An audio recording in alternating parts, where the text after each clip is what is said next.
Welcome back, iCyber golfers. I'm going to do a Rapsodo MLM2Pro course play video for you guys today. We're going to start off on the range just to get warmed up. Then we're going to go right into a course play session. So I'm going to play 9 holes from my local course here. It's the course that I go to about 20 minutes away from where I live. That's one of the cool features about the Rapsodo software and their course play is there's 30,000 courses that are basically available for you to go select and find. And it's very likely that you're going to find your local courses in their database. Just keep in mind that the graphics, they do an amazing job now, and I only expect that to get better with their PC software release. So I'm going to play 9 holes at my local golf course. And mid-game, after I finish that 9 holes, I may swap right over and just play one of the Awesome Golf 9-hole courses to just give us 18 holes of Rapsodo MLM2Pro course play using their launch monitor. So we're going to get started here. I'm going to start my screen recording session for my iPad. That's going to be what's delivering our content today. So let's go ahead and get the courseware, the screen session recording going. And then what'll happen is we'll go right into the session. So looking forward to sharing this with you guys today. So let's get this underway. Have not hit a single shot today. Basically going to do a warm-up session right here live for you guys. Done it before with the SkyTrack software. So going to see a lot of the same type of warm-up. What am I trying to say here? A lot of the same type of warm-up skills that I'm going to go through. So a couple of swings here just to get my shoulders loose. That's basically about it. I did make an adjustment to my hitting net. If you guys can see in the video, I have this net has always been there, but it's always kind of sagged somewhere around this level.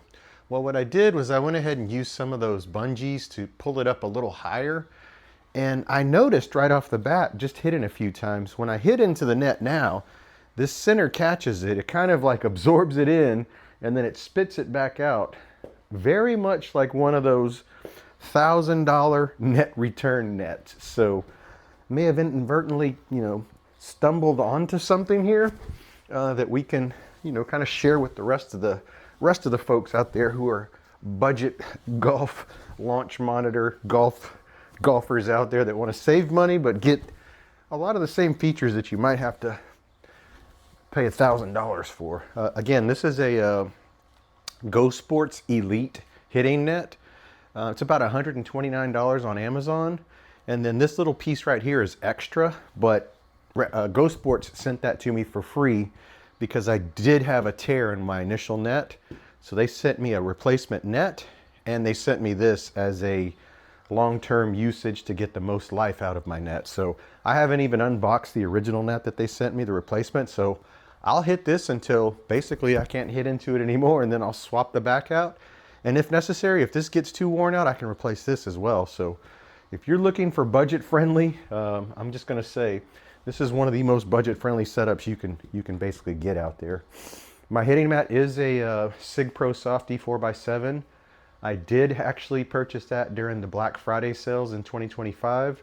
This is normally a $999 mat, but at the time it was on sale for $799, so jumped right on it.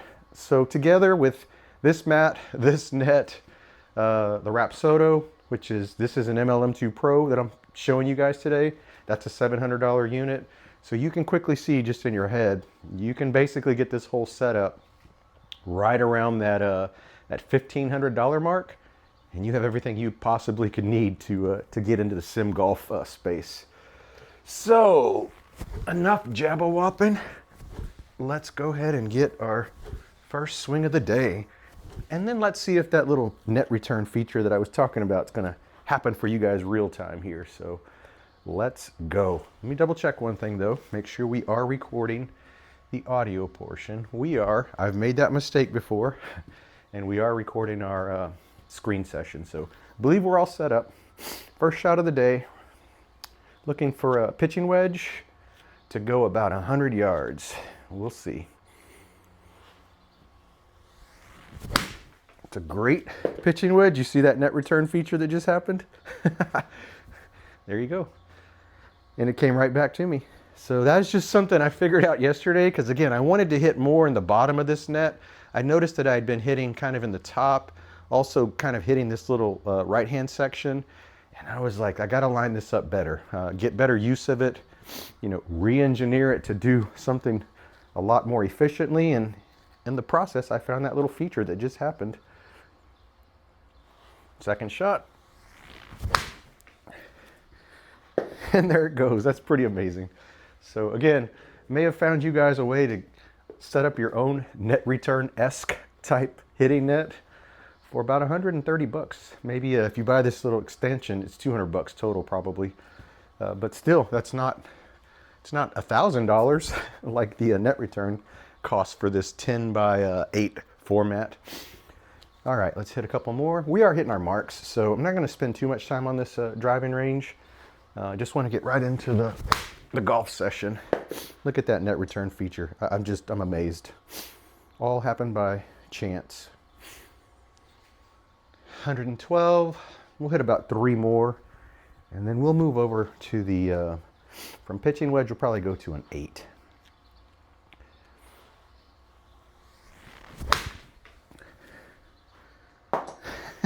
It's pretty amazing. More importantly, it's, you know, I'm not having to actually collect the balls from the back, because there is a little catch, which that's a really nice feature of the Go Sports net, is it does collect all the balls in the center here. I just want to reduce the wear and tear. That's why I have their little hitting option protective net in front of it. All right, 2 more, and then we'll move on. We're hitting our 100-yard mark here, which this will actually, as my swing speed increases and I loosen up, this pitching wedge will go to that 120 to 125 yard distance. Again, when we start catching it pure, it's going to really get out there. You can see the draw shape there. And as always, I always have the option to go back and watch the replay of my swing from the back profile here, or from the impact of the club hitting the ball. So just another feature that the Rapsodo MLM2Pro has, that you oftentimes have to pay a lot more money from the overhead type launch monitors or the more expensive photometric side mount monitors. That value is just amazing, especially if you're really new to the game and you're trying to hone your skills in. This is one of the most pivotal, you know, training tools that I could recommend to you guys. Plus, you get the bonus of indoor and outdoor use. I'm just amazed by this little net return thing. So I'll probably hopefully you guys will share this with some of your friends that, hey, you guys want a budget setup to get the same type of features as a net return, and you're hitting in a garage, check this guy's video out. All right, one last one with the pitching wedge, and then we'll move to the 9-iron. I mean, to the 8-iron. Last one. That's a pure pitching wedge on a straight line with very little fade off the center line. That's exactly a good one to finish with right there. I am hitting the RPT balls, which you do not have to hit the RPT balls. I'll hit a few just regular golf balls with no marking, just to kind of show you that it'll still pick up the telemetry. It's just going to be probably missing some of the spin numbers. So in the software, we're going to hit the little button in the upper right-hand corner. We're going to choose I actually had 9-iron selected, so we're already off. Actually going to choose an 8-iron now. So all those numbers are going to reflect a 9-iron, even though I was hitting a pitching wedge. So something I can fix in the software, I mean in the data afterwards if I choose to, but not necessarily that important. So my 8-iron, again, I'm still warming up, looking for this thing to get out there about 130, 140 yards. When I'm fully warmed up, this is a 150-yard club now. I'll hit one RPT ball, and then I'll hit just a regular golf ball. Nice little hit, and see that nice little return back to my center? Pretty amazing. So there it is, 140. hit it right off the bat. Let's go ahead and move this out of the way. Let's hit just a regular standard ball. And this is probably the worst in terms of there are no markings on this because I've hit it so many times. So this will be a very good test to see, you know, what it actually can pick up. All right, so what we're probably going to look at on the bottom screen is if it picks up the spin axis. Where this really matters, though, I believe, is in that angle of attack. Some of those other metrics that really require that spin data to read the ball. So we'll see. More importantly, let's see if we get the same shot shape and distance. All right, 8-iron. Hit a little chunky, but on a great line. It picked up my draw. I did hit across my body. I told you guys I hit it a little chunky, so it didn't quite go 140, but it picked up pretty much everything there. So again, that's just a regular ball. It's not an RPT ball. I hit a few more, just regular golf balls, since it is utilizing this new net return feature that I apparently just designed. So let's go ahead and hit 2 more with the 8-iron. Solid 8-iron. Nice draw shape. And there's our number, 141 carry out, 137 distance. I'll switch back to RPT just to show again, don't have to have these RPT balls. It just gives you more accurate information on spin if that's what your thing is. Most of you guys, if you're, again, just learning, a lot of you only really care about your carry distance and is that shot shape reflective of what, you know, you're hitting. And the best way to test this out is actually on a driving range, because you'll visually see if that shot shape matches what you're visually seeing on the range. All right, let's go one last one with an RPT ball, 8-iron. It's a solid 8-iron. It's a pretty cool little feature. There's our 142. So we're definitely consistently getting that distance now. I'm going to go ahead and change over to a 6 just to finish out this warm-up session.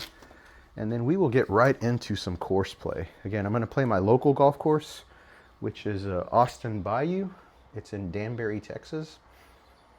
And let's go to 6-iron. Nice little 9-hole course. You can play it back to back for 18. Has a bit of a challenge for everyone. So there's water. There's some really nice dog legs. There's some really nice par 3s with tiered greens. It's out in the middle of a rice field, actually.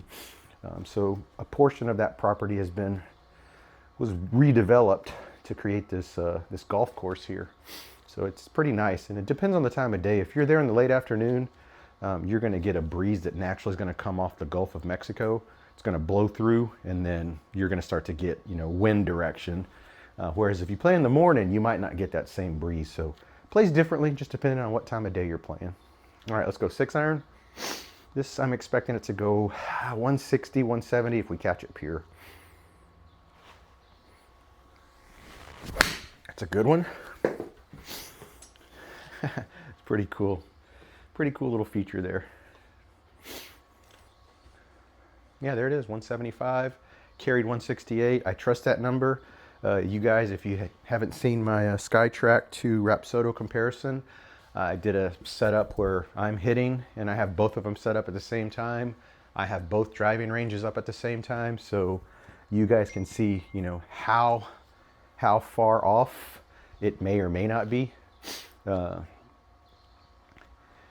in the software. So you guys would see it right off the bat. You know what? I'm gonna go ahead and turn that do not disturb on, just so we don't get any inadvertent video stuff in our video. All right, here we go. Second shot.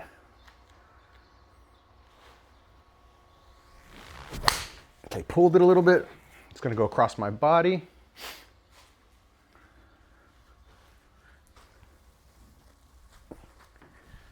Oops, sorry, got stuck in my net. This fancy new net that I just created, right? Same distance though. 168 carry, 175 total. Again, I'm hoping that picked up. I didn't even pay attention because I was worried about getting caught up. All right, one more with the 6-iron and we'll move on. It's a great 6-iron. Yep, and that had some cut to it. I felt that, came back to the center. that's a great shot. But you can see when you put cut on it, it actually takes some of your distance away. So you guys see that that was actually impacted by the cut.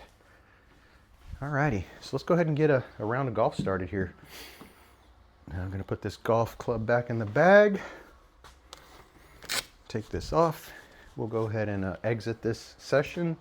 Little hamburger menu at the bottom left. Then we're gonna choose leave session. We're gonna end the session. Then we're gonna go to courses, stroke play. Now this is a little bug that we kind of found on the iPad version. You actually have to turn your iPad and turn it back for the screen to fill properly. So we'll hit the continue button. Again, you can see that it's kind of messed up in terms of the display. So you have to turn the iPad, turn it back, and now it fills it up. Full 4x3. We're gonna choose Austin Bayou, which is again the course that we're gonna play. It's my local course. From this point on, everything should be set properly. So it's not gonna do that little flip-flop on me. I'm gonna hit continue because that's the course we wanna play. Choose me as the player. I'm gonna go ahead and play these from the white tees. I believe that's where we play from. Let me see, white, blue, 36 holes. Yeah, we'll play from the white tees. I believe that's where we normally play from. And then we're just gonna play the front 9 again. It's only a 9-hole course. You can play it back to back. I'm gonna leave everything set the same. You can see that it does reduce the graphics quality to high. When you're on the driving range, the quality is set to max. So I imagine this is because of the rendering that has to take place for the golf course. And this iPad Pro 13-inch, its max capabilities are gonna be to render it in high. Don't have that issue. Well, sorry. I'm curious to see what that new software is gonna look like because I do have my gaming PC that has the RTX 5060, solid state drives, 64 gigs of memory. I mean, all the bells and whistles you would need in a gaming computer. The cool thing about that is that computer itself is probably about 5 to 6 years old, maybe. It's a Dell XPS. I think it's an 8930. And the cool part about it is, I was able to upgrade it over time. So the most recent thing I put in it for supporting GS Pro and the SkyTrack software was that RTX 5060 card. Seemed to have everything I need for that setup to run, optimally. I can run all the way into ultra mode on GS Pro if I choose to. I generally kind of stick around the high or very high setting just to keep things smooth. Now let's get back to this setup here. So terrain penalties are going to be on. We like to play with penalization if we're in the rough. Automatic putting, again, Rapsodo does not support putting today. So we're going to do the same setup as the Simulator Golf Tour, which is 10-foot gimmies for a 1-putt. 2 putts are going to be 40 to 11 feet. And then anything beyond is going to be a 3-putt. I'll go ahead and do a whole flyover just so you guys can see what that is all about since we're only playing 9. And then we'll start the simulation. So I am displaying this through a USB-C to HDMI adapter. Do have to set this, this should still be set up. We basically aligned this earlier, and if I move it basically to the center, which again, I'm just not lined up properly with the ball, but it should still be basically in the right spot. There it is. And this is kind of cool because if your mat does shift, you can go check this. I am completely level at 0. And then this is going to be for my ball data. So I'll have to play that slightly back just to get into that orange box to pick up the ball data and the club data. We'll go ahead and get started. And this is exactly how the opening hole looks. So you do have to hit over water to land in that first zone. I generally am not going to hit a driver into this. I'm sorry, my driver is actually my 3-wood, so I would take a 3-wood to this, which is, I'm going to go ahead and play the 3-wood now. I'm not warm, I haven't hit any, but we do have mulligans on, I believe. So, in order to try, I'm going to try my best. I always forget about this. I'm going to try my best to keep track of the clubs that I'm using. So I'm going to choose the club selection in the top left-hand corner, and I'm going to play this first one with my 3-wood. I'm going to set this basically where my 3-wood is likely going to land, which there's still a lot of distance out there. So we're going to have to really work to get out here to make it this 200 plus. So there's lots of room for error here with this setup. So let's go. Let's see if we can smash this 3-wood and avoid the water right off the bat, or if we're going to put ourselves in a bind right off the bat. Again, first 3-wood of the day. I'm just going to focus on my swing that I've been working on and see if we can get it out there.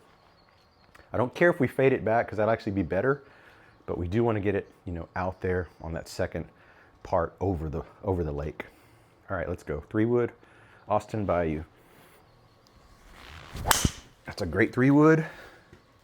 Solid strike. See if we cleared the water. I would live with that shot every day. That is amazing right off the bat. You do notice that the 3-wood does hit more into the net, so it does land in the little catch basket. That's okay though.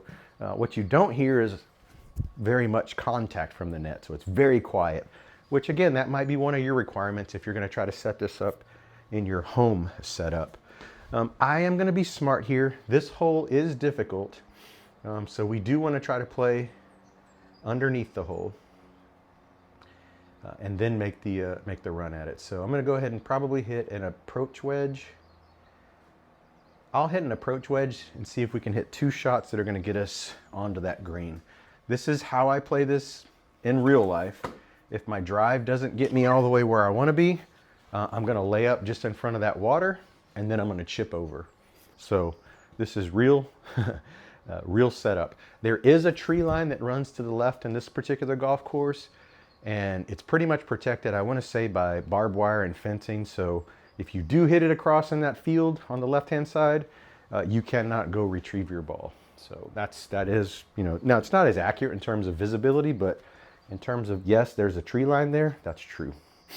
There's also a little bayou for, it looks like drainage, because again, this golf course is built on a rice farm, a section of a rice farm. Looking for just about 100 yards to somewhere in the center would be great. Approach wedge. Hit it thin, but I did hit it straight, and the ball came right back, so perfect. We'll be right underneath that water, precisely where we want to be. So hitting it thin actually gave me all the run out possible, which is great. So I've been there right in front of that water, and this is a good approach right here. So 65 yards. We're going to go ahead and take a lob wedge at that. Do about a 3/4 swing with the lob wedge. I will aim slightly out to the right side of the green, because the lob wedge can tend to pull across my body.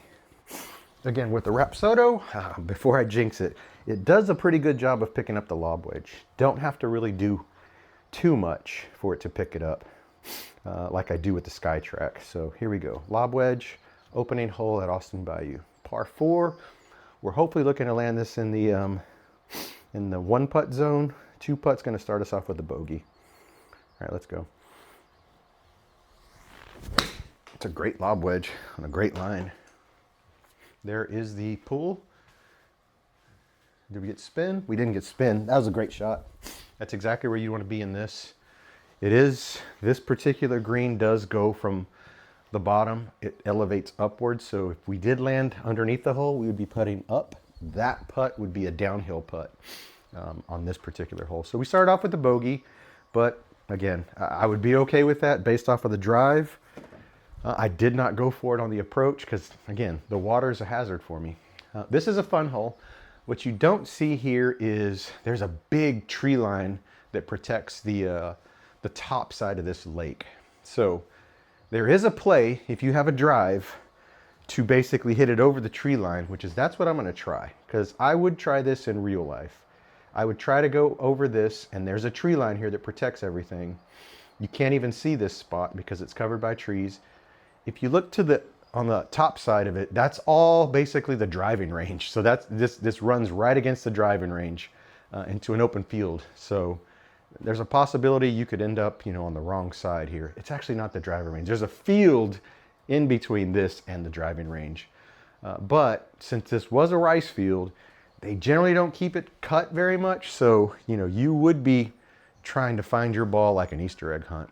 We're going to bank on that 3-wood, trying to make a great shot over this area and see if we can carry the water first.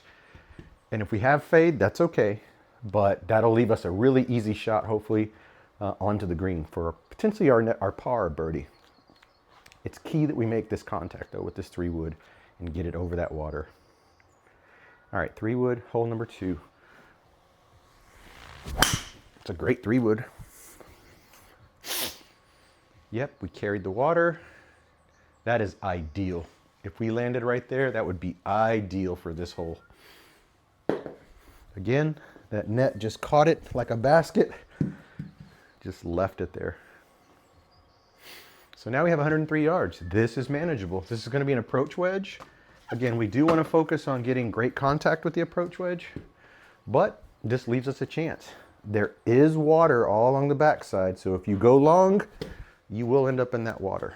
Short is your friend, long and anywhere left is your enemy. So we don't want to pull this. We want to play a 3/4. Well, this is my 100-yard club, so we don't want to lay up. We want to go for it. Approach wedge. Just get good contact. We got it. Pulled it a little bit, but we should be just off the green. So I would be chipping. If we're on the fringe and it makes us chip, yeah, it looks like it's going to. This is going to be a nice little test because the Rapsodo can be a little finicky with chipping. So I would take my 58 degree, try to fly this about 10 yards and let it run 3 yards to the hole. That's what we're going to try, a 10-yard chip, 58 degree to save par. A little bit flat, see if it read. I felt like I did carry it too flat. That's accurate. That's an accurate chip. Should have put more of a flop on it, but now we've started off bogey. Here comes a par 3 though, where we have a chance on this next hole.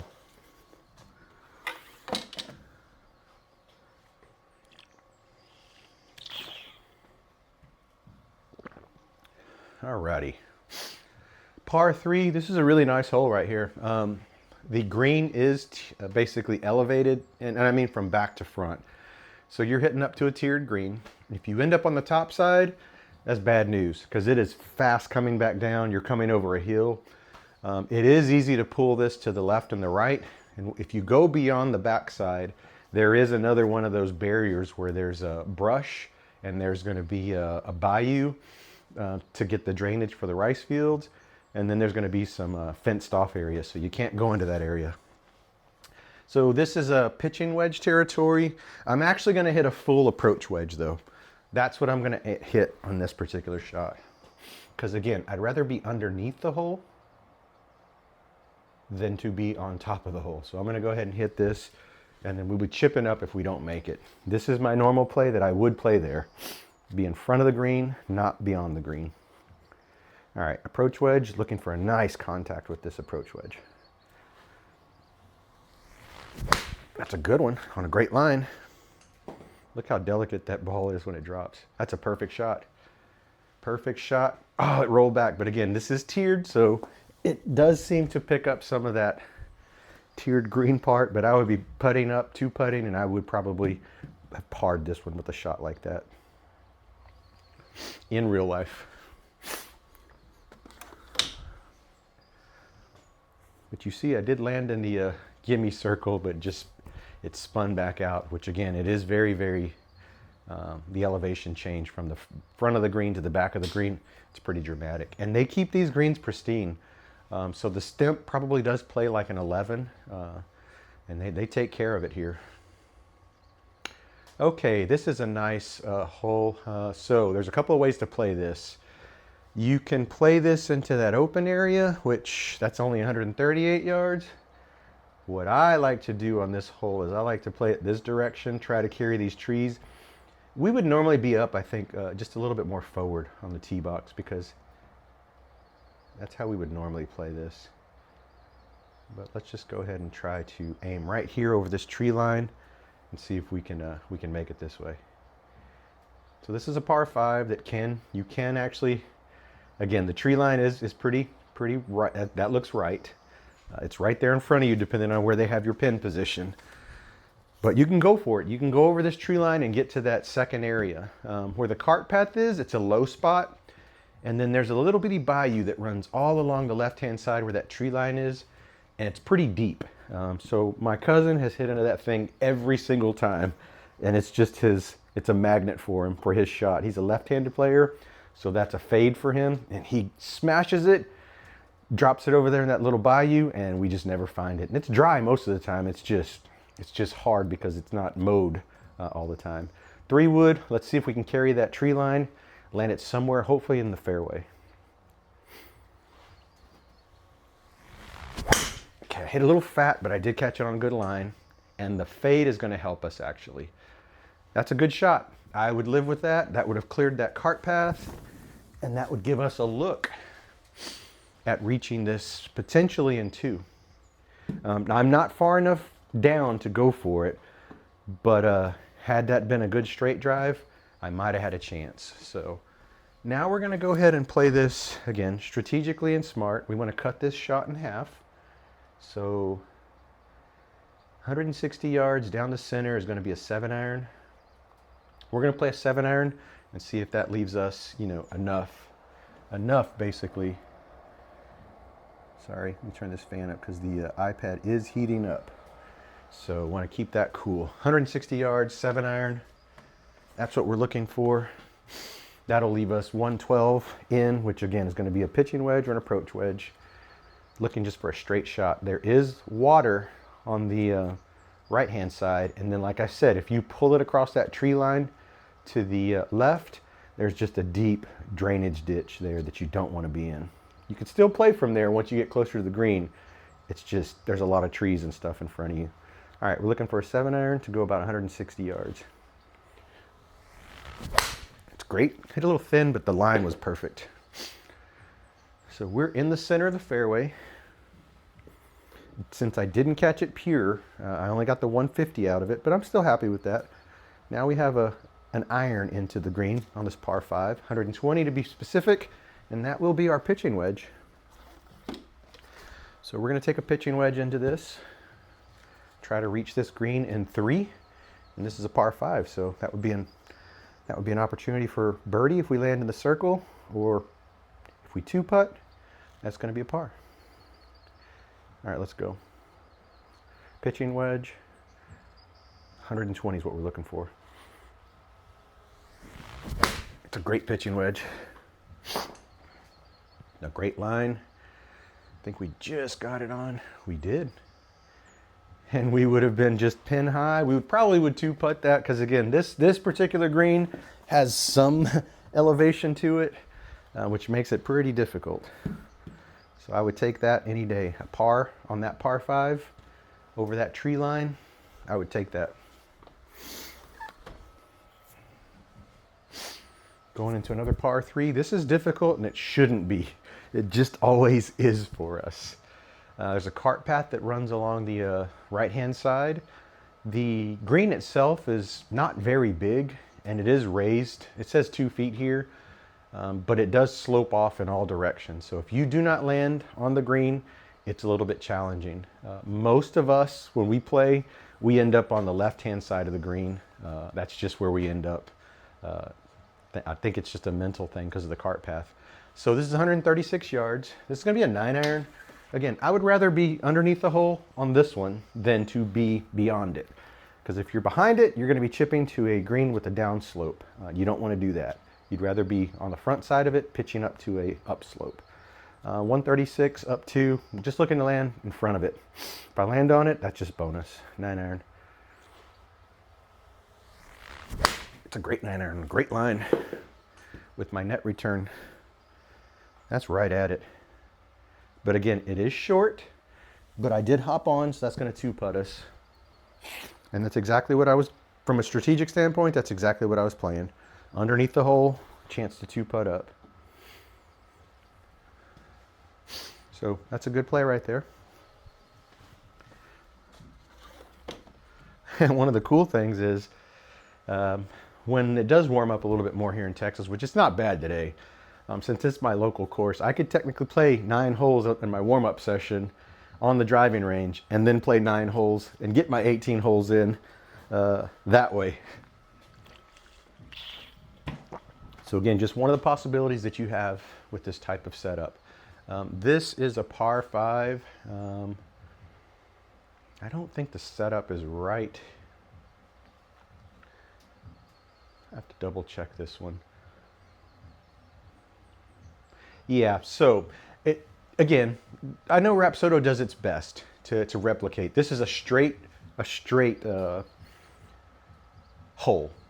Now, immediately on the left-hand side is a fence line, and there's a road there, and right on the other side of the road is a airstrip, because this is a rice farm, and that is where the airplane takes off that does the spraying of the fields.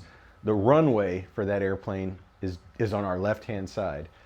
This is intimidating for anybody who has a problem hooking, because if you hook it to the fence or over the fence, your ball's gone.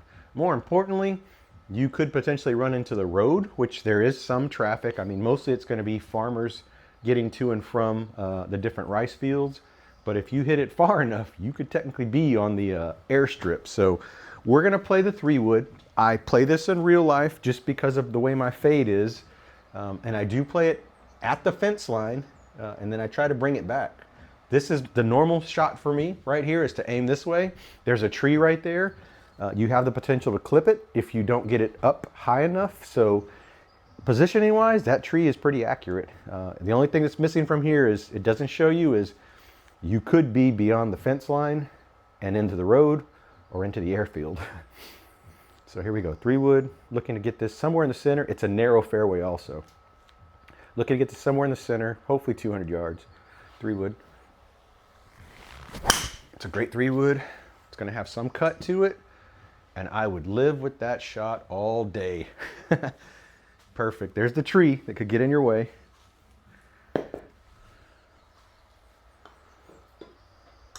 So this is one of those courses that I told you guys I would really like to play all 9 holes and record my shot, record my session with the camera, and then just overlay them like you've seen some of my other videos where I play a hole in real life or in simulator, and then I play it, you know, I just overlap them, overstitch them.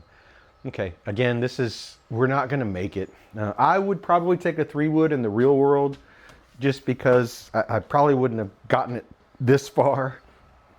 But for my simulator world, I'm gonna just try to cut it in half, just like we've been doing. So 160 yards is what we're trying to do. I'll probably take a 6-iron, try to get the 170 out of it. And then from there, that's gonna leave us 9-iron pitching wedge or an approach wedge in. So this is a strategy I would follow. 6-iron, try to keep it in the fairway with the chance to hit up into the green. This hole is very difficult in the late afternoon because you're looking directly into the sun. So the sun is sitting right there in front of you, and it just makes this a difficult hole. You hit your ball into the air, and you just, if you don't know the direction it went, you're just going to be searching for it. That's good. That leaves us 117. I believe we can play a pitching wedge from there. And this would be a well-executed par 5. So we're hitting our 3rd shot. What was key was keeping it straight and keeping it in the fairway. That's what made all the difference here. And I have not changed a single club like I told myself I would to keep track, so it's just a thing with me. I can't remember to do that. All right, pitching wedge, looking for that 120 to get it up on the green. It's a very small green as well. I hit it thin, and it should go off to the right. I felt that, yes. So we're gonna be chipping from there. But again, after I hit it, I told you guys what's gonna happen because I felt it. It's exactly what the Rapsodo told us. So did pull that across my body. I think I opened the club up at impact. 14 yards, chip off the green. This is also a tiered green. It doesn't really indicate it here. The front side is lower than the back, and there is a couple of little ripples. We're pin high here, so we're okay. We would be hitting sideways.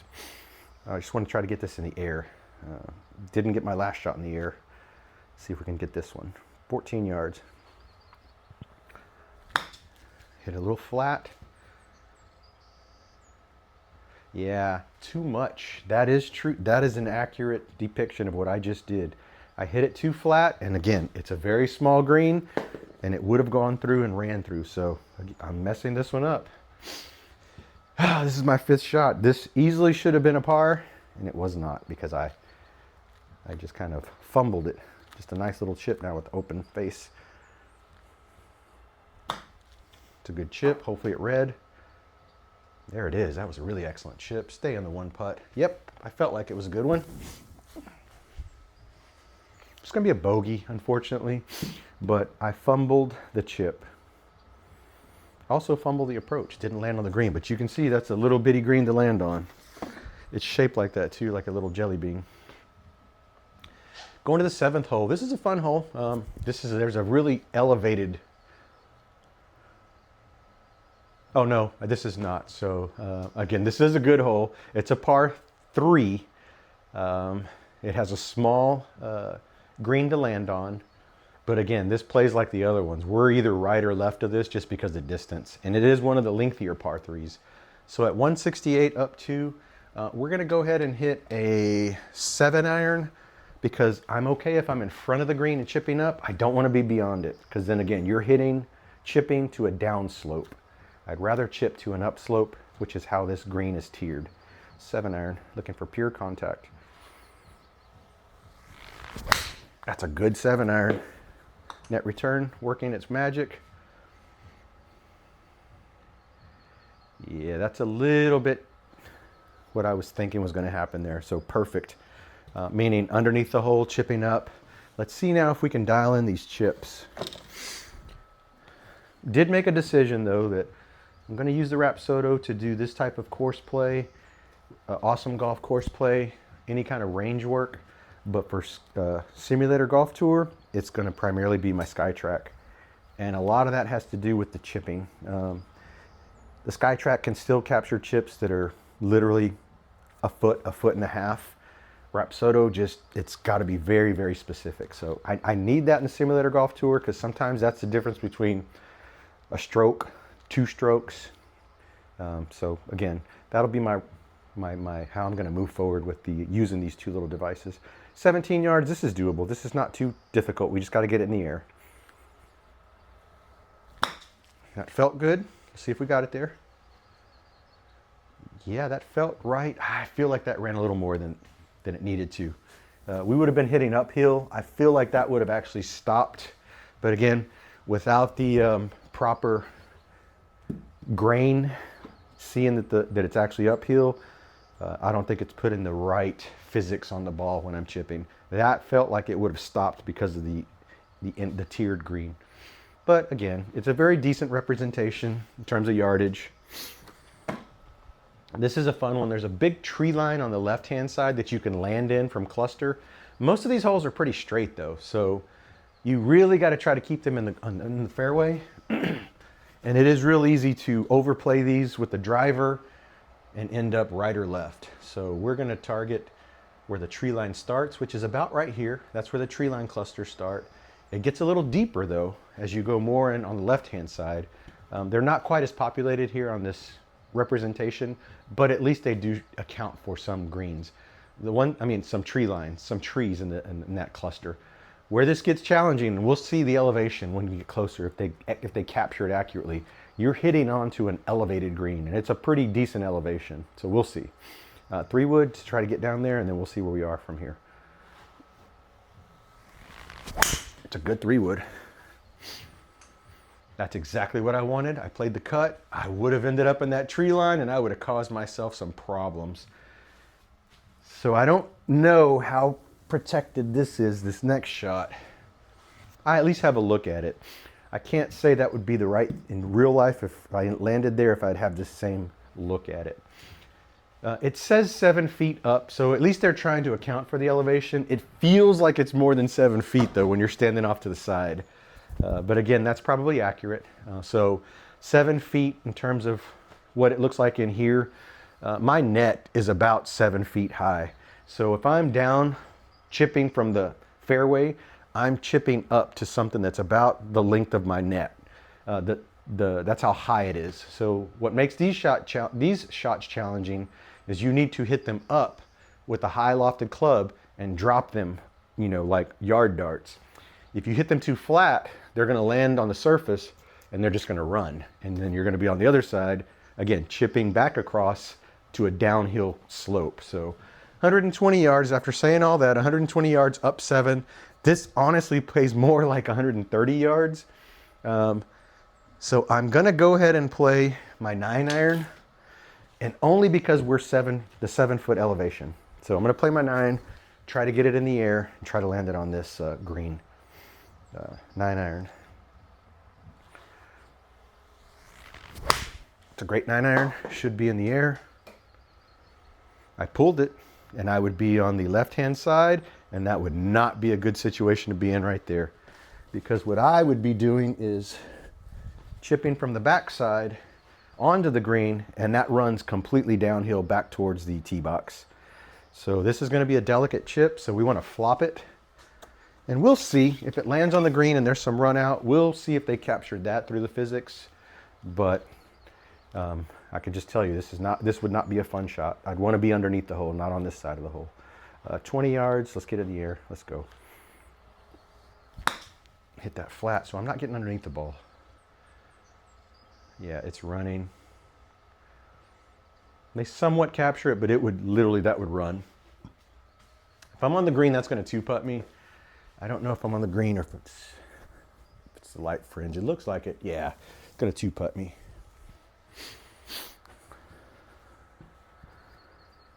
.36. All right, so this is about right. I feel like this is probably how I play this course in real life. There are some that I can attack. There are some that I'm just playing to maintain or save par or save bogey. This is the 9th hole. This is the 18th hole, essentially, 9th and 18th. This is a fun one as well. There's water all along the right side. And most of us drivers of the ball, when we pull the driver out, it goes right into that lake.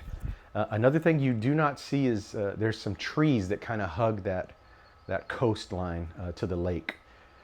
You're hitting basically, this is a dog leg, so if you can make it right there where the 200-yard mark is, you've done it justice. And then you can take an approach to the pin. If you hit it short, there's trees you still have to go over, or you have to lay up. So the drive is critical on this shot. And if you have any kind of, so this is okay in terms of alignment. I would be aligning to the left-hand side just like this, with the expectation that I'm going to fade some.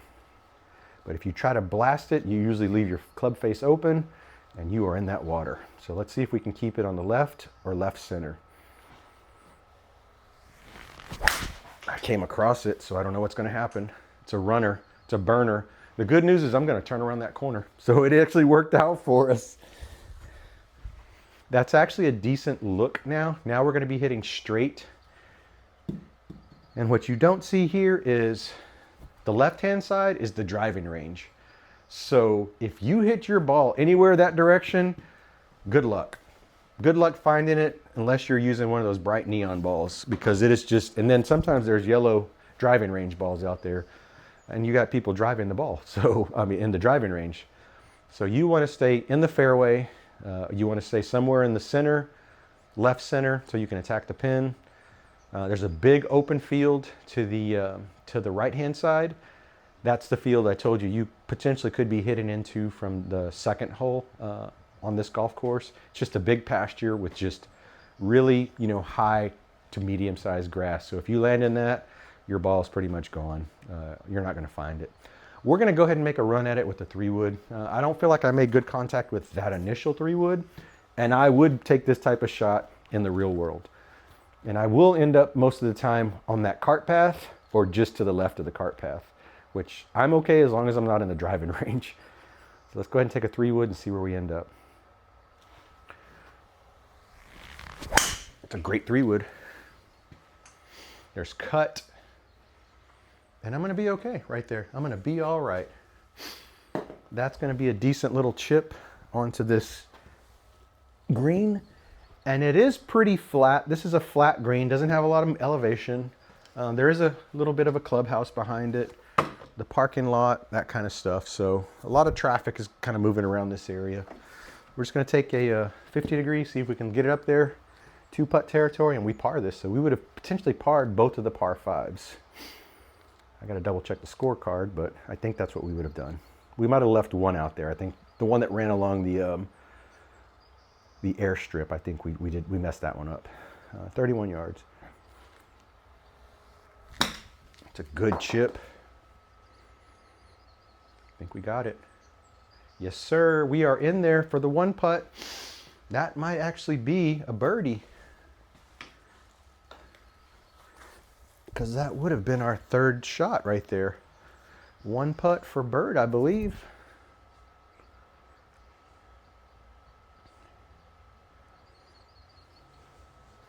Yeah, let's view the scorecard so we can see. So I'm going to click view scorecard. Yes, so we ended up birdieing that par 5 just because of the excellent 3-wood coming back towards the pin.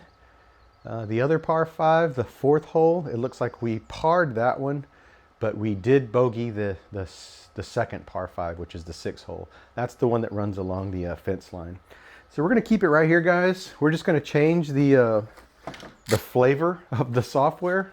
So I'm going to get out of this. We're going to pull up Awesome Golf, and we're going to finish out this session with 9 holes in Awesome Golf.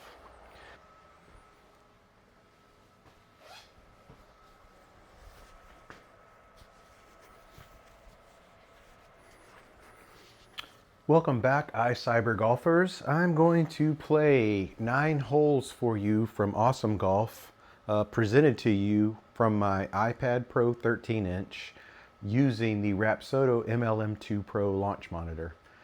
This is the second part of the first playthrough I did, where I showed you 9 holes from my local course, Austin Bayou, which is basically out of Danbury, Texas.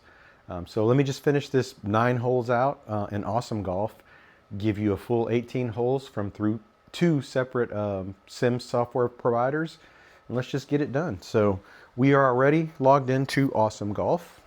I'm going to hit Virtual Golf. I'm going to choose their 9-hole courses, and these are the 2 courses that they have to offer.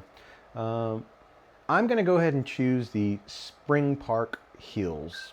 We're going to play 9 holes. We are going to do shot down counter is going to be off. Individual match play, all that stuff is good. Mulligans, we're going to leave mulligans off. So we'll do that. Hit next. We are playing from the square tees. So that's basically where my drives end up, somewhere around that 180 to 230. I'm going to go ahead and turn this volume down just so it does not, create too much of an issue for you guys listening. It does have some pretty cool sound effects though. So here it is, the opening hole. It's going to automatically progress us through the game. So here we go. Again, you can see pretty nice representation of a fictional golf course. It's a par 5. They call this hole Meadowbrook. From the square tees, it looks like we're going to be playing, I can't really see the yard. 462 yards is what it looks like. It does dogleg to the right. There is if you look underneath where my name is, there's a weather vane indicator to show you if there's any wind blowing. The aiming is a little bit generic here, so you can just see that it gives you just a little marker for 100 yards, 150, 200. But what you cannot do is kind of adjust like I can with the other software. So I can't go in there and touch the screen and say, if I land here, how much is left?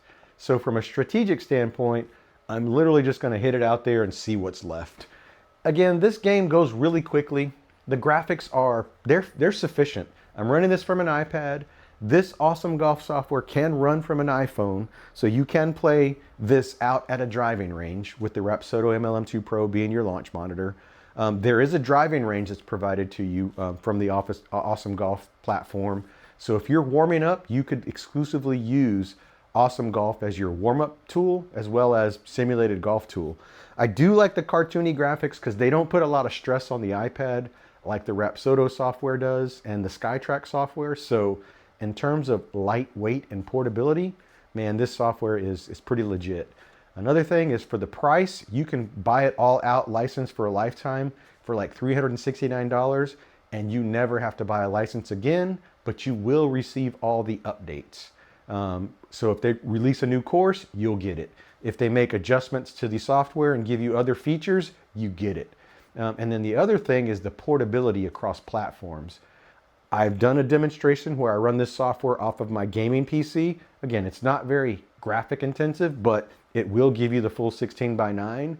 If I run it from my iPhone, it'll give you the full 16:9. But because I'm running it from the iPad, I'm gonna get that 4:3, which again, it's fine. And if you hook this to a projector onto a simulated projector screen, again, guys, you have everything you could possibly want in a lightweight, budget-friendly golf simulator training tool. So we are gonna start off with the 3-wood. We have played 9 holes, so we're somewhat warm. I did kind of sit back a little while I was getting the software ready. So let's just start off. We're looking for a little 200-yard drive, trying to keep it in the fairway. Let's go. It's a great 3-wood on a great aggressive line, low hit. That's going to be out there. Perfect. I did make adjustments to my hitting net. If you guys noticed, I did lift it up with some bungees. So now it's pretty much, dangling like a drape in front of the central hitting area. I did shift my mat a little bit more this direction. I found that in the last couple of sessions, I was continually hitting it over to this side, and I was catching this little seam right here. And those will bust apart and eventually create holes in your net. But now that I'm aligned properly and I'm hitting dead center, what you may have noticed, number one, is it's extremely quiet. You hear the ping from my club, no pun intended. Then you hear it hit the net ever so slightly. It kind of just absorbs the impact, and then it just shoots it right back out. And I said this is a lot like the net return product, which is $1,000. This is $129 net. I think this little extra net's about $50. So you're talking about $170, $180 total for a similar type setup that you would see with a net return. It's about the same dimensions. It's 10 foot wide. With my bungee pulling it up, that's about 7 feet, maybe just a little bit over 7 feet. So I think we have pretty much the same coverage, as a net return. And also it's 8 feet away from my hitting, from the ball itself, because that's the requirement for Rapsodo when you're hitting inside. You need about 8 feet of ball flight from the time it leaves to the time it hits the net, so it can do the calculation and the measurements. And then my Rapsodo itself is about 6.5 feet behind the ball. That's all kind of configurable in terms of when you're aligning it, you can move it back and forth until it's in the right spot. So you don't have to worry too much about that measurement. You do have to worry about from the ball to the net. Otherwise, if you're too close, your numbers will be off. Since this is a par 5, I'm going to go ahead and take another swing at it with this 3-wood. A lot of jabba-wopping there in the first hole, but I got a lot of info for you guys. I want to make sure you got all the info you need so you can go out and become the golfer you always wanted to be. Garage Sim Golf Hero. Let's go, 3-wood. And then you just blast it like that. Look how delicate that is. It just catches it. And it didn't, doesn't spit it out. It's just right there. Sometimes it'll roll it back to you, but more importantly, there's no loud thunk. That's the one thing that when I had the Go Sports range cage, I love the setup, but just the thunk when it hits the screen. Oh man, that would probably get annoying for the people inside when I'm out here. But that's one thing that's why I've kind of stuck with just the net. I like the net. I like the TV setup. Don't get me wrong. When I had the full immersion with the projector, it's amazing, which we did set that up at one of my friend's house. We played Pebble Beach. We were projecting it into the range cage. He has a big barn, so it was amazing. But it's just, this is enough for me, and I really like this setup. All right, let's go. 37 yards, looking to chip it. Hopefully land it in that gimme circle. Might walk away with a bird. Hit a little bit flat, see if we get it there. I did feel like that was kind of heavy, but if we get some spin, we might be able to stop it. We did not. I didn't get underneath it. That's going to 2-putt us, I believe, for par. Again, opening par 5, so not bad. Was really happy with the 2 3-woods that we hit. Solid straight shots. Got the distance out of them, 200 yards. This is the second hole. Looks like it's going to be about 321 yards. So again, to get it out there 200 yards. Oh, you also see the leaderboard for February. So as people are playing these courses and it connects out to the internet, you're going to get some real world feedback from other players who are playing this around the world. So you kind of see how you stack up against other players. They do have challenges as well, so there'll be like a challenge of the week just to make it more immersive. But you guys know that when I seek immersion, I am in the simulator golf tour, which is the most immersive setup you could potentially have. Playing alongside the PGA professionals with their same courses, all that kind of stuff. So let's go ahead and hit the 6-iron. I'm going to look to get this about 170 yards out there. Try to put some draw on it to bring it back to the center of the fairway. I feel like I came across it. Yeah, I did. It did straighten up at the end. But you guys see how soft that ball landed, right? 167 yards. Yep, we got our number. You saw that net just absorbed it, spit it right back out. So that's also an efficiency in my opinion. So I'm not constantly going over there, emptying the bin out. I'm pretty much playing with the same ball. I can rotate them out if I'd like, which by the way, let's do that. Let's go ahead and not play with an RPT ball, just so you guys can see it. You don't have to buy those RPT balls. So we'll go with this Callaway Chrome Soft. It does have like a little pink dot on it. I think this is sometimes enough for the Rapsodo to pick up on spin. I know they don't really, I know the Pix balls, people have done tests with the Pix balls that have a lot of the dots around them. But I just think that you can get the same type of reading off of a regular ball. So I'm going to play the rest of this hole with just the Callaway ball. 153 yards, down 6. We'll go with the 8-iron. Again, I'd rather be underneath the hole than to be beyond it. So let's see if we can hit this 8-iron, 150 yards. It's a great 8-iron. Did pull it across my body, and there's the net return. And it didn't read it. So all that stuff I just told you, apparently it doesn't work. Just kidding. Let's try it again. See if it picks it up. Might have been off a little bit, but let's just see here. All right, try it one more time. I think I'm in the right spot now. I think I was slightly off. Yeah, there it is. Let's see if this is it.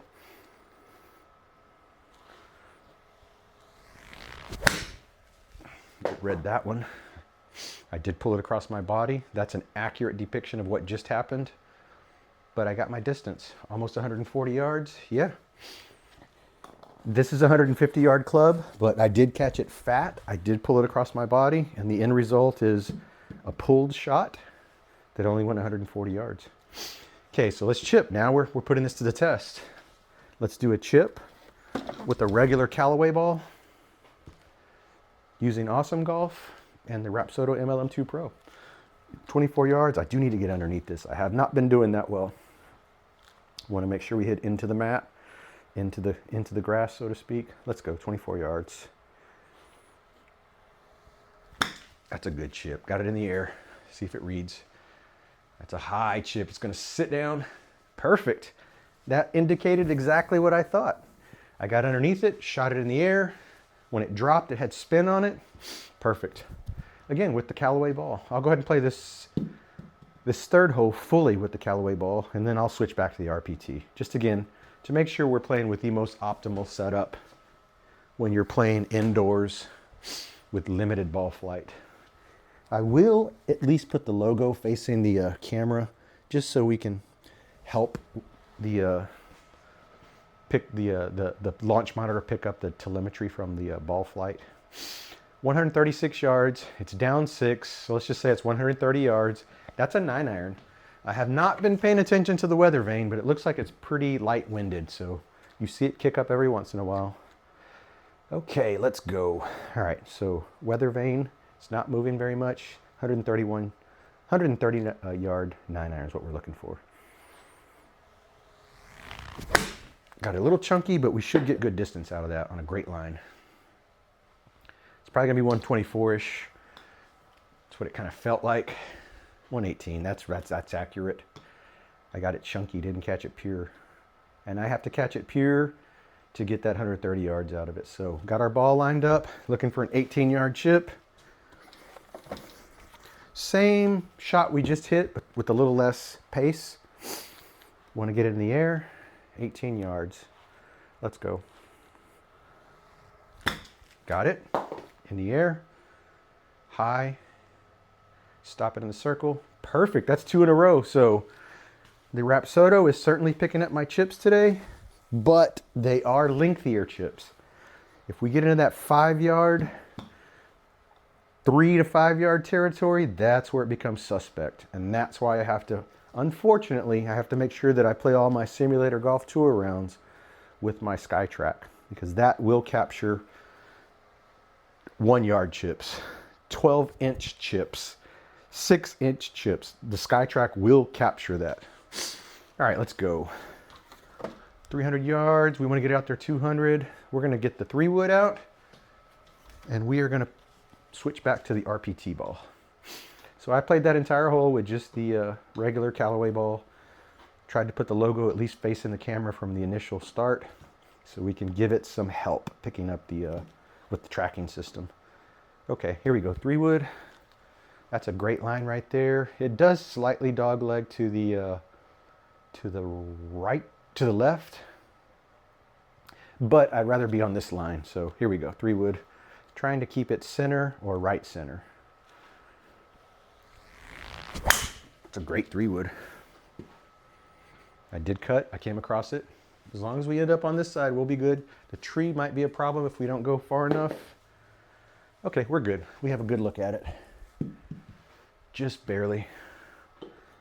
But you guys, I hope you're picking up on how quiet this is, how less violent it is than, when I hit directly into it and it lands in the basket and it's making all kinds of noises. I mean, it's very delicate. I think a lot of it is because there's a slight barrier, a slight gap between the back net and the front net.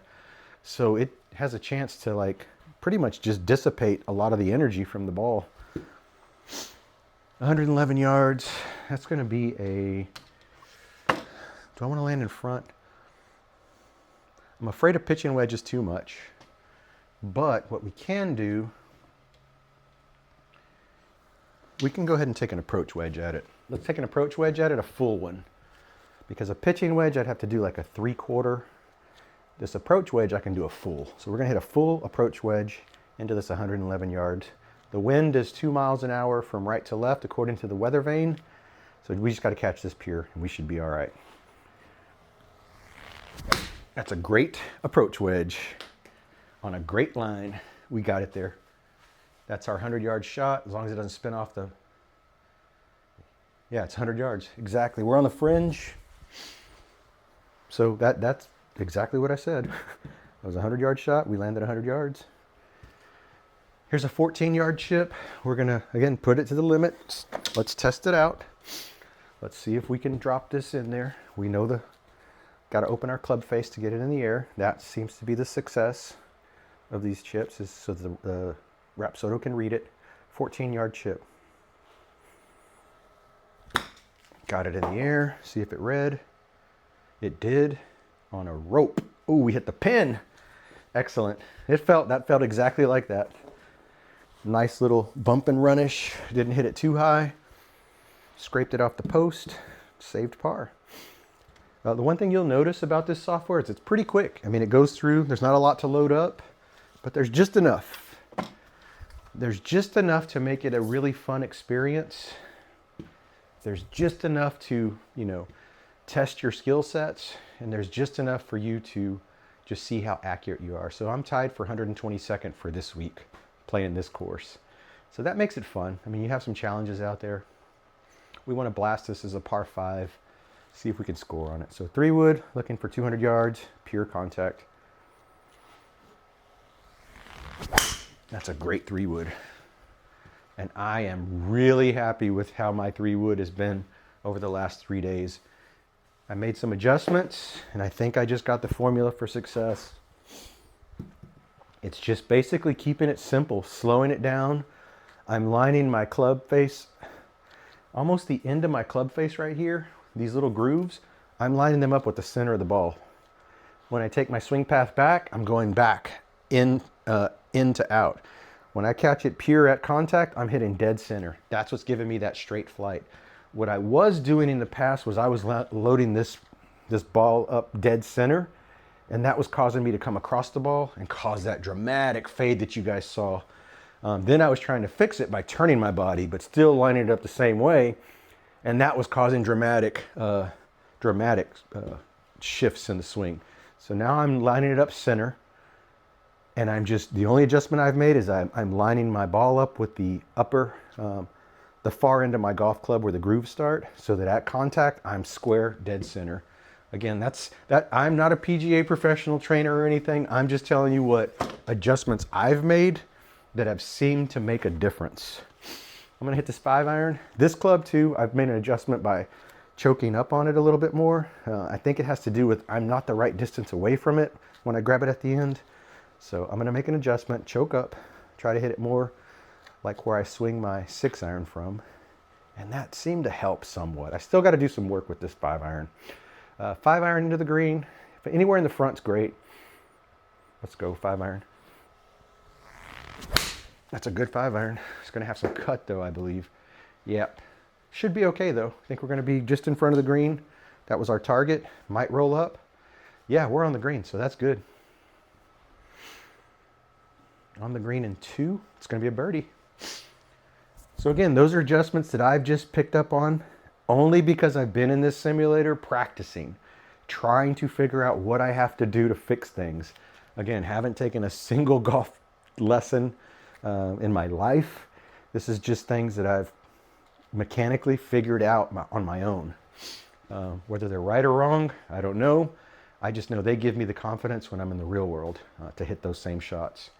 136 yards, down 7. That's going to play more like 120 something. We'll go ahead and take the 9-iron at it. This one, oh, there's a bunker in the back though. So we don't want to fly this. I still think we take the 9-iron. There's a bunker in the back, but I mean, I'd really have to blast this 9-iron to get it that far. That's 150-ish to where the bunker starts. This is a 130-yard club, pure.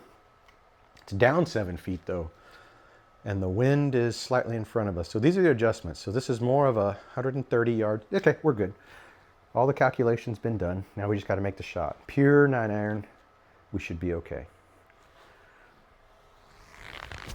It's a great 9-iron. A little bit high, meaning I caught it thin, but we should be okay. Pin high? Nah, just underneath pin high. That's okay. I'll take that. That would be a 2-putt for par, even in the real world, and this was a real course. Again, you can just see how quickly we're moving through these holes. We probably would be done by now, but I just was jabba-wopping the whole time. Just giving you guys information. Let's see. Hole number 7's a par 5. Has a good mix of par 5s and par 3s. I'll give it that. So we'll go ahead and start off with the 3-wood. Again, just to make sure that we're giving this proper exercise. I am going to change my aim point. Oh, sorry, I'm over here trying to hit the screen. This is not touchscreen enabled. This courseware is not touchscreen enabled. I'm going to aim it more to the left. If I can hit this shot straight, that's the ideal spot. If I pull it any, those trees are going to come into play. So I want to hit this straight like we've been doing so far. Again, I'm lining my club face up right on this outside groove of the head. I'm going to go in, out, swing path and try to square it up at contact. That's what I've been practicing. And hopefully that's the end result right in front of you. And there you go, guys. A straight 3-wood, 200 plus yards.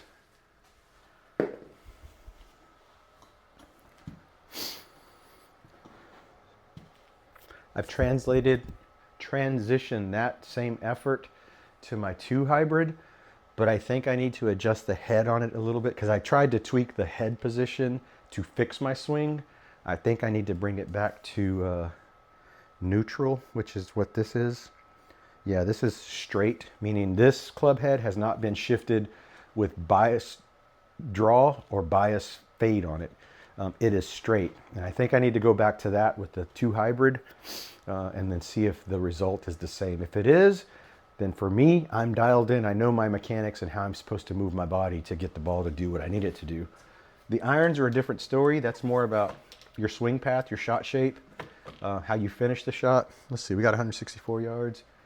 We'll go with a 7-iron. If we get there, cool. If not, we'll be underneath the hole. That's more of an alignment. That's more of a inside to out backswing, and you're finished all the way through. Where do you finish? That's what makes these shots successful. We like draw because that gives us more distance. Fade's going to take away distance. So Try to hit the 7-iron. Just do everything I just said. See if we can get it 160. Ah, that's open. That's actually out that direction. I felt it and I see it. So we'll be underneath the hole chipping likely. But that was the result of me not closing my face. But again, I told you guys after I hit it what it was going to do. You can see in the replay that it actually hit the right side of the screen, the hitting net, and that the physics from the MLM2Pro launch monitor picked all that up and delivered what you guys saw in real time in the simulator software. So let's line this up in the right location. 20-yard chip. We want to flop this in the air and land it. So we want to get underneath this ball, 20 yards. Felt pretty good. Did it read? I don't think it read. I felt like it didn't read. Let's try that again. Very particular. And that would have read on the SkyTrack. That simple of a chip would have read. For whatever reason, you got to get everything just right with the Rapsodo. Certain distances. Leave my club face open. Oh, that's flat. That's going to go. It's going to read that one, I bet. Yeah, that is way out. As long as we kept it on the green, it's okay. I caught that one heavy. Too much swing and not underneath it. So that's all right. That should be I think that's a par. Yeah, it was a par 5. Okay, so nothing lost there. It's 330-yard par 4. Get to use some of these irons here. We won't use the woods, so we'll probably, let's see, 330. If we go 150, let's try a 6-iron. I haven't hit a 6-iron. That'll get us 170 yards, and then we'll have a nice little wedge in. So let's try a 6-iron, make good contact, and then go from there. Looking for draw. Am I actually? Yeah. Because there's water. So let's see. Let's be smart. 6-iron. It's a great 6-iron. Look at that net return ball. What a great shot. I got my draw on it. There was a 4-mile-an-hour wind in my face, but I still was able to muscle it through that. Perfect. That was a really well-balanced shot. It felt, look at the backspin, completely straight. No side spin. 153 yards, up 7. That's 170. I think that club we have in our hand is the right club. The only thing that would be, there's wind in our face. Yeah, let's just hit this club right here. Same exact thing. Let's execute the same shot. 6-iron, nice balanced shot all the way through. Did pull that across my body. That's going to go to the left. I see. I didn't even look up and see it. I just felt it. Hit it chunky and to the left. So that was my fault. Swing mechanics were not in sync. And that's the result. But again, just things that I've learned. And the second that the ball leaves the club, I know pretty much where it's going to be. Let's get better at executing these chips. So 33 yards, this is doable. Let's just get better at executing it. All right. Hit it a little bit flat, should have some spin on it. Our distance should be okay. I felt like it went a little further than that, but it's possible. It's possible I didn't get enough pace on it. Yeah, we caused a bogey for ourselves because that second shot took us out of the scoring zone, and then we didn't make a good chip. All right, it's okay. We should be back to even. I think we have a birdie, rest of our pars, and a bogey. Yeah, we're at even. Not bad. Tied for 122nd this week. 101 yards, down 3. That could be a sand wedge or it could be an approach wedge. I'm going to go with the approach wedge to get it on the green. Is the flag at the front? It's in the middle. Okay, this is the right club. Approach wedge, nice little contact with it. Let's go. It's a great approach wedge on a great line. That ball came right back. Should be dead center of the green. Some backspin, sit down. Boom, pin high. Just a little bit under pin high, but I would take that. We hit our number, 101 yards. 8,000 ball backspin. Perfect. That was a perfect approach wedge. We're going into the last hole here for this 2 back-to-back 9-hole Oh, we just finished. Sorry. That was our 9th hole. Thank you guys for watching. I hope you enjoyed that little courseware playthrough. Playing my local course in Danbury, Texas, Austin Bayou. Very, very descriptive because I've played it, so I hope I added some color to that generic looking Rapsodo course. Wanted to show you guys some awesome golf play with the Rapsodo MLM2 Pro. I hope you guys enjoyed it. They were both played from the iPad just for reference. So extremely portable platform, from the launch monitor to the courseware offering to the accuracy of the information. All good stuff in my opinion. Thank you guys for watching. I'll talk to you next time. Take care. Oh, and happy Valentine's Day to you all.